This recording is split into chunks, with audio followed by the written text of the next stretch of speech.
অনেক দিন ধরেই তোমাদেরকে বলছিলাম যে আমরা ঘুরতে যাব, তো ফাইনালি আজকে সেই দিন চলে এলো। দেখো আমরা রেডিও হয়ে গেছি, আমি মেয়ে দুজনে রেডি, একেবারেই বেরিয়ে যাচ্ছি রেডি হয়ে। এদিকে আমার হাজব্যান্ড এই যে ঘরে তালা চাবিগুলো দিচ্ছে, দিয়ে আমরা বেরিয়ে গেছি। আমরা যাচ্ছি, আমার বাবা মা আমি, আমরা তিনজন, আর একটা দাদু ঠাম্মা, আরও অনেকে আছে। মোটামুটি আমরা মোট 10 জন যাচ্ছি। তো দেখো আমরা শিয়ালদায় গিয়ে মেট্রোর কাছে চলে গেছি। মেট্রোতে গিয়ে ব্যাগ চেকিং করে এই যে এসকেলেটারে করে আমরা নিচে নামছি।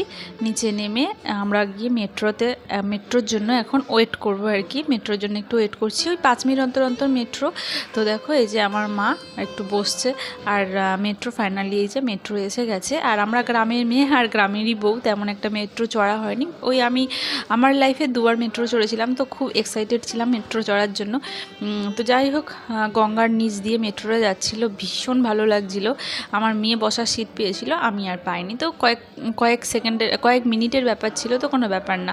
তো যাই হোক ফাইনালি এই যে আমাদের দূরপাল্লার ট্রেনে ওঠা হয়ে গেছে, উঠেও গেছি। আর এই যে তারপর আমরা চলে এসেছিলাম। সেই রাতে আর কোনো ভিডিও হয়নি। আর তারপরের দিন সকালবেলা আমরা একেবারে স্নান করতে যাব বলে রেডি হয়ে গেছিলাম। এই যে রেডি হয়ে আমরা বেরোচ্ছি স্নান করতে। তো চলে এসেছি দেখো একদম পুরীর সমুদ্রের পাড়, আমরা এসেছি পুরী। তো যাই হোক দেখো এই যে আমার বাবা দাঁড়িয়ে আছে, বাবাকে নিয়ে এসেছি, বললাম একটু ভিডিও করে দাও, বাবা আজ স্নান করবে না। আর আমরা এই যে আমার মেয়ে আর হাজব্যান্ড অলরেডি নেমে গেছে, আর মেয়েকে বলছিলাম মা একটু ভিডিও ফটো শ্যুট করে নিই, তারপর তুই নামিস। আর এই যে উটগুলো যাচ্ছে, উটের পিঠে উঠেও অনেকে ছবি তোলে, ভিডিও করে। তো আমারও ওঠার ইচ্ছা আছে, দেখা যাক কতদূর কী হয়।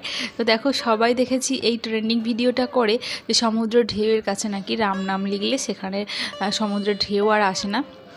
তো আমিও সেটা ট্রাই করলাম। তো সত্যি আমি দেখে অবাক হয়ে গেলাম। তোমরা দেখো, দেখলেই বুঝতে পারবে পুরো রামরামের কাছেই কিন্তু ঢেউটা এসে থেমে গেল।